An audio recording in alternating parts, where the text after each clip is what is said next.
Students ये रही हमारी एग्जांपल नंबर 2.9 जिसके अंदर वो कह रहा है determine I V1 V2 and V0 for the series DC configuration. यानी इस सर्किट के लिए हमने क्या करना है, आई करंट को V1 वोल्टेज को V2 वोल्टेज को और साथ में V0 वोल्टेज को फाइंड आउट करना है।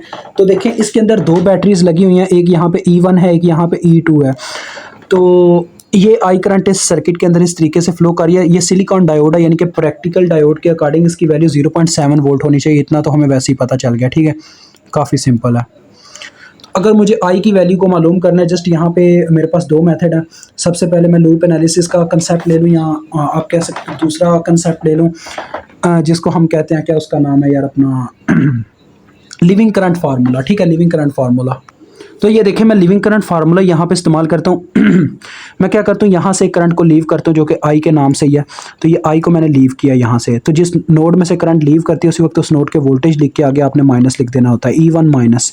अब यहाँ से करंट लीव करती है, सबसे पहले इस रजिस्टर में से गुजरी, फिर आगे गई और फिर इस डायोड के वोल्टेज में से गुजरी, पॉजिटिव टर्मिनल में से। तो पॉजिटिव टर्मिनल में एंटर हो रही है तो प्लस में इसके वोल्टेज आएंगे जो कि माइनस के बाहर वाले माइनस की वजह से माइनस में आ जाएंगे। ठीक है, माइनस 0.7। अब यहाँ से करंट करती हुई लीव करती हुई, यहाँ से जब लीव करेगी फिर से आगे माइनस का साइन आ जाएगा। अब उसको दो रास्ते मिल रहे हैं, एक तो ये डाउनवर्ड जाने का और एक इस तरफ जाने का। तो वो डाउनवर्ड मूव करेगी या इस तरफ जाएगी, डाउनवर्ड मूव करेगी, बिकॉज ये आगे से सर्किट इनकम्प्लीट, आगे मतलब रास्ता ही नहीं है। तो करंट इधर को चला गया, इस रजिस्टर में से गुजरा और फिर जाके इस नोड में एंटर कर गया। तो नोड टू नोड मूवमेंट हो गई। तो आगे E2 के वोल्टेज आ गए, E2 डिवाइडेड बाय जितनी रेजिस्टेंस रास्ते में, दो रेजिस्टर रास्ते में, R1 और R2 दोनों जमा हो जाएंगे, R1 प्लस R2। ये आपका फार्मूला बन गया। अब वैल्यूज पुट कर दो।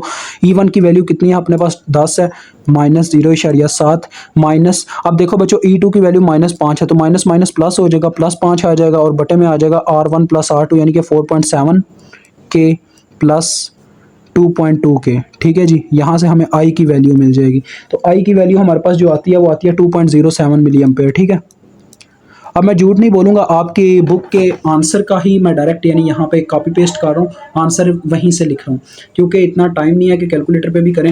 आप इसको कैलकुलेट करके देख लीजिएगा, आंसर आपका सेम आएगा। ये एक अलग बात है कि मैं बुक का कंसेप्ट नहीं इस्तेमाल कर रहा, ये मेरे अपने कंसेप्ट हैं। ये जो लिविंग करंट फार्मूला, इनको अपने नाम हमने दिए हुए हैं। बच्चों हर एक चीज़ को समझने का ना एक तरीकाकार होता है, तो ये इसको हम जुगारी मेथड भी कहते हैं।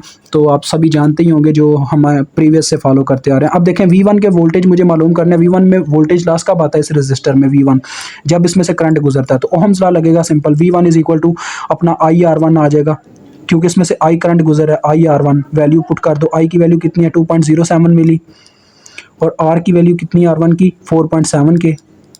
तो दोनों को मल्टीप्लाई करने से अपने पास कितना वोल्टेज आ जाता है, 9.73 वोल्ट। ठीक है जी, अब V2 वोल्टेज फाइंड आउट करते हैं। इसमें भी वही कंसेप्ट है। देखें ये करंट आई ही इसमें से मूव करके गई है R2 में। तो देखें यहाँ पे ये अपना आ गया IR2, यानी ये अपने पास वैल्यूज़ हैं। तो I 2.07 मिली और R2 2.2 के। तो इन दोनों को मल्टीप्लाई देने पे अपने पास कितना आ जाता है, 4.55 वोल्ट। अब मेन मसला रह गया V0 वोल्टेज फाइंड आउट करने का। V0 वोल्टेज का जस्ट एक छोटा सा कंसेप्ट है जो आपको यहाँ पे समझना पड़ेगा, बिकॉज अगर आप समझते नहीं हैं तो आपका काम खराब हो जाएगा। तो वो क्या ही कंसेप्ट है जो समझना पड़ेगा, क्योंकि V2 वोल्टेज बच्चों इस रजिस्टर के क्रॉस नहीं रहे। अब ये बैटरी भी बीच में आ गई है, मसला ये हो गया।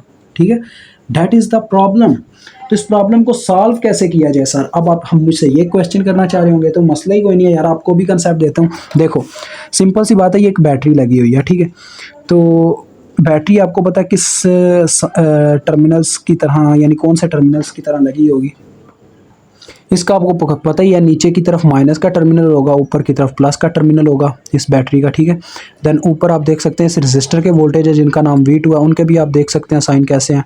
नीचे माइनस का टर्मिनल है, ऊपर प्लस का टर्मिनल है। ठीक है, और देन आगे जाके अगर मैं बात करूँ तो ये वाली बैटरी लगी हुई है हमारी V2 की।